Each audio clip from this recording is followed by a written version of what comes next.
dia, gente querida de paz e bem. Um bom e abençoado domingo para todos e todas. Paz e bem, gente querida. Hoje eu trago para a nossa roda de conversa, para o meu meditar em voz alta que eu compartilho sempre aqui aos domingos, a questão, não é, do ateu Pepe Mujica. Pego a sua vida, o seu legado, não é? Sua trajetória de grande líder político, como um mote para que a gente possa refletir sobre as dimensões mesmas da espiritualidade, ou, melhor dizendo, das espiritualidades.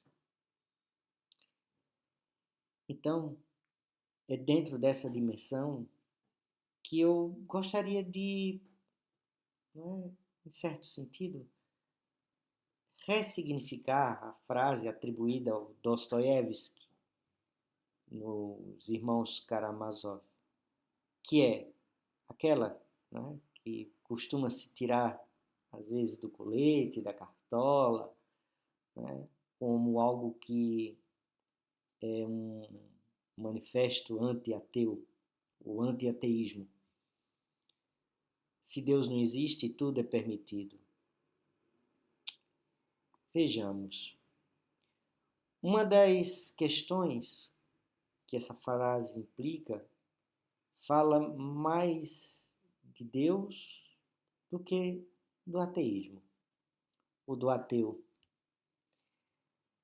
Creio que essa frase, e aí, nesse sentido, acho que é importante a gente perceber que o ateísmo, confesso ateísmo, do Pepe Mujica, nos ajuda a pensar sobre nós e sobre nossa espiritualidade, nossas espiritualidades.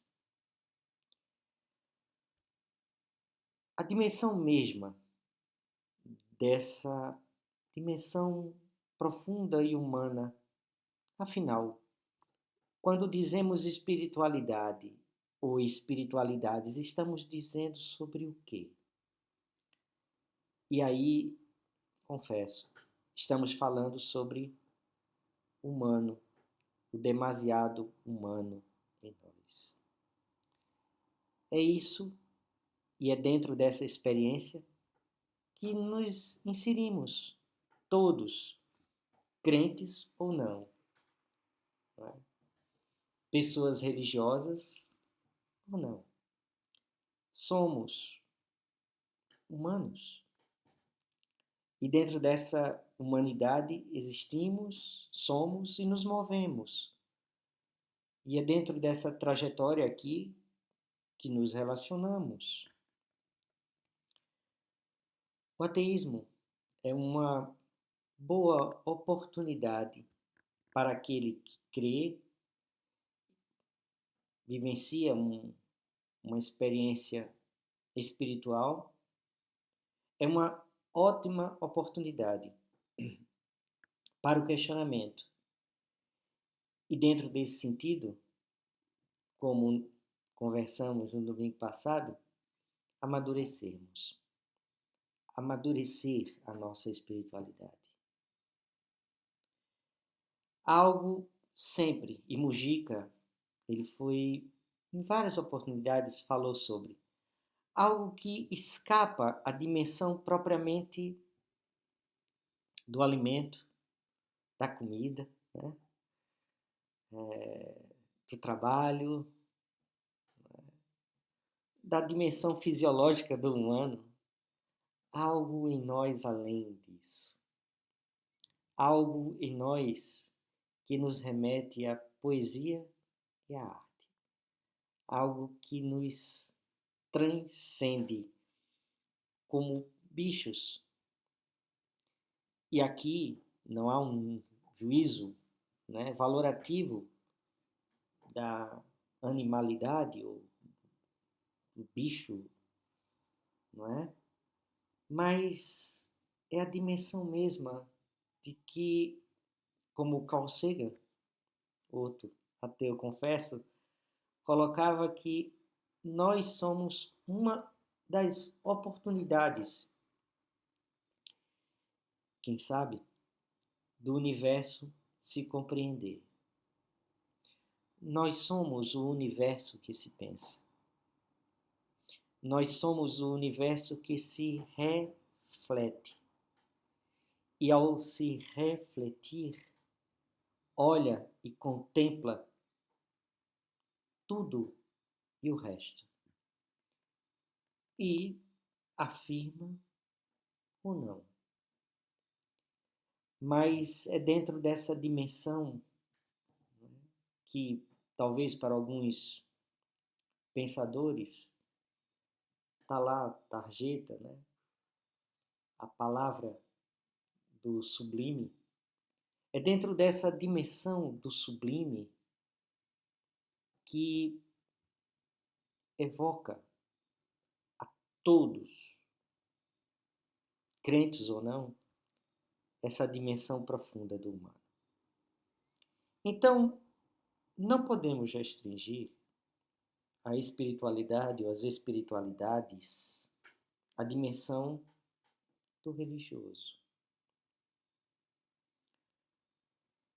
Nem mesmo daquilo que colocamos como sagrado. E sagrado aqui como algo separado, algo que a gente atribui, não é, uma dimensão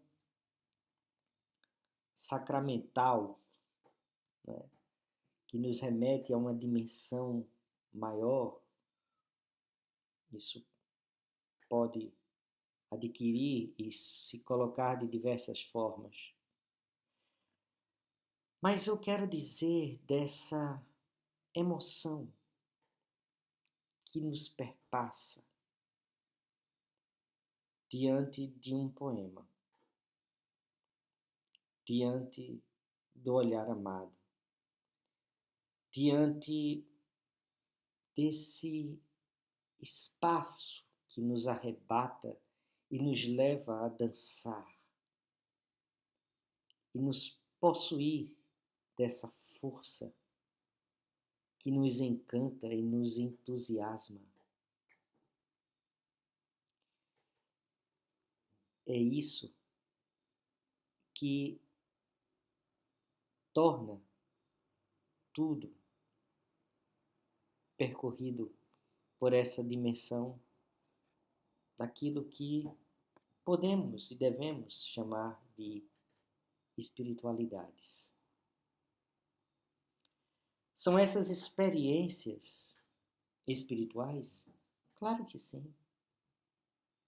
Ou a gente acha que a espiritualidade só acontece em determinados dias da semana, em determinadas reuniões, em determinados momentos, ou quando acontece alguma sincronicidade. A experiência espiritual, ela é,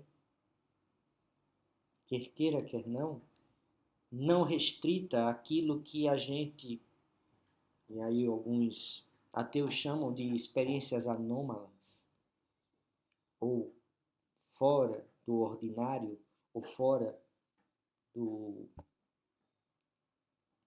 daquilo que é próprio da vida. A experiência epifânica passa necessariamente, e aí a manifestação, né, dessa dimensão sagrada, ou melhor, espiritual, pela dimensão do levantar-se, do escovar os dentes, pintar o cabelo, do gravar o canal Paz e Bem, do conversar com vocês nos comentários. Passa pela xícara de café, pelo pão, pela capacidade humana de repartir o pão com o outro, de se deixar penetrar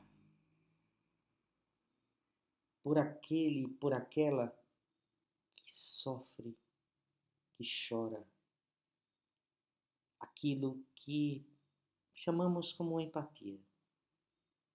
E aqui está a dimensão profunda da espiritualidade. E podemos dizer, sem chance de errar, que muitos daqueles que se colocam na dimensão do religioso está morto espiritualmente. Pois é. E aí podemos dizer que muitos ateus, como Mujica, são sinais vivos de uma espiritualidade profunda, humana, demasiadamente humana, como aquela que sempre professou, apesar dos silêncios da história, a tradição cristã. É tão humano, é tão demasiado humano, que só pode ser divino. E somente uma divindade verdadeira e essa sua dimensão pode ter vivido a radicalidade que ainda nós não vivemos da humanidade em nós.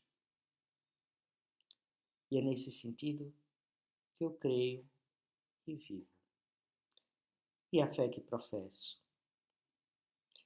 Mas a minha fé, ela não pode, não deve, não excluir dentro do campo da experiência, da espiritualidade, aquela experiência humana e demasiado humana de irmãos e irmãs, ateus e ateias.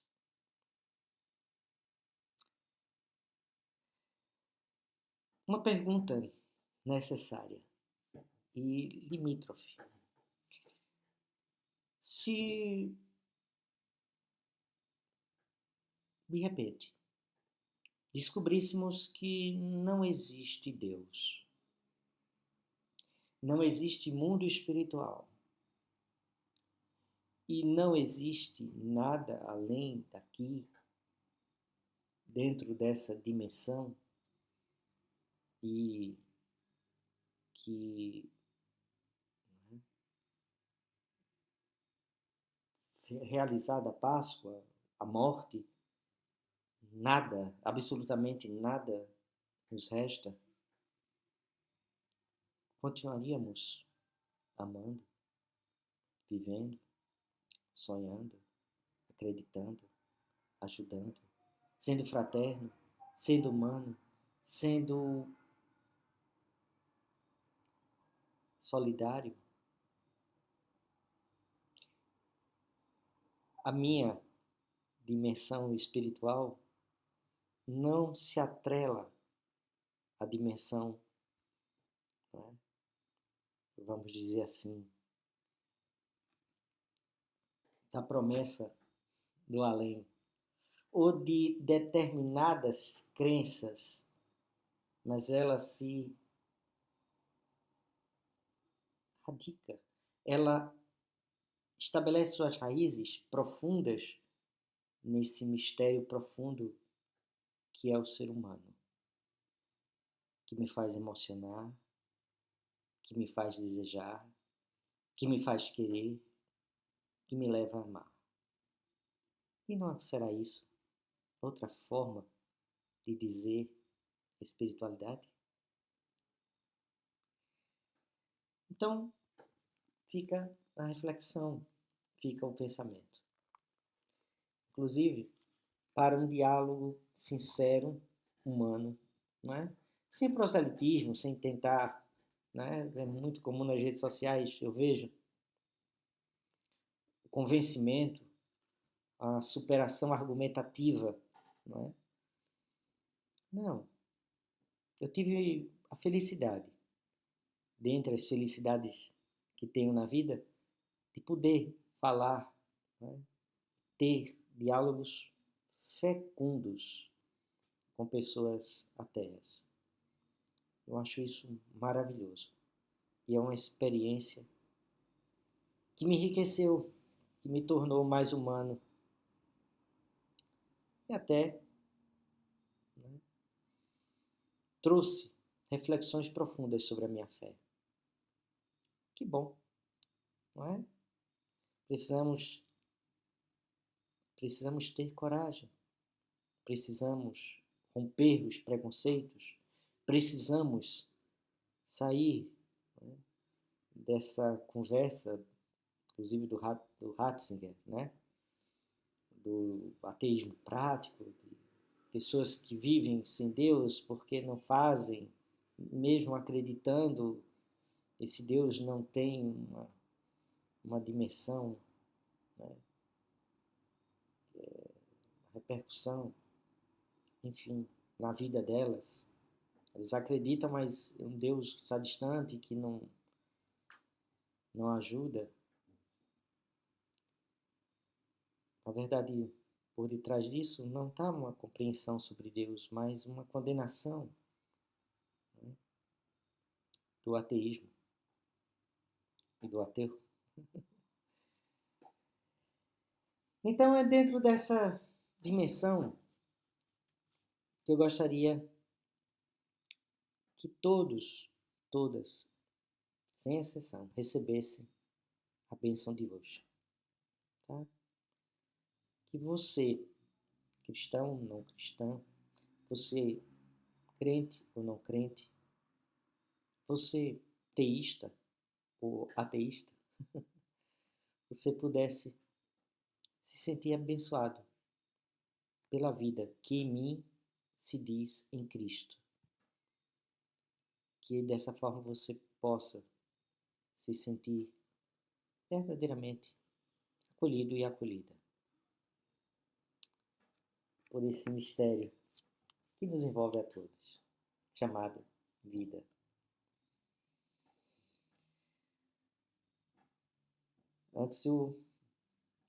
É sempre bom, de domingo a domingo, oração fim do dia, tá? Todos convidados. Recebam a bênção de Deus. O Deus da paz, que ressuscitou dos mortos a Jesus Cristo, Senhor nosso, grande pastor das ovelhas, nos aperfeiçoe em todo bem, para fazermos a sua vontade. E a bênção de Deus onipotente, Pai, Filho e Espírito Santo, seja conosco, e conosco habite eternamente. Amém. Aqui fica o abraço do irmão cristão a todos e todas, quer você creia ou não. Até o próximo domingo, gente querida. Até o próximo domingo.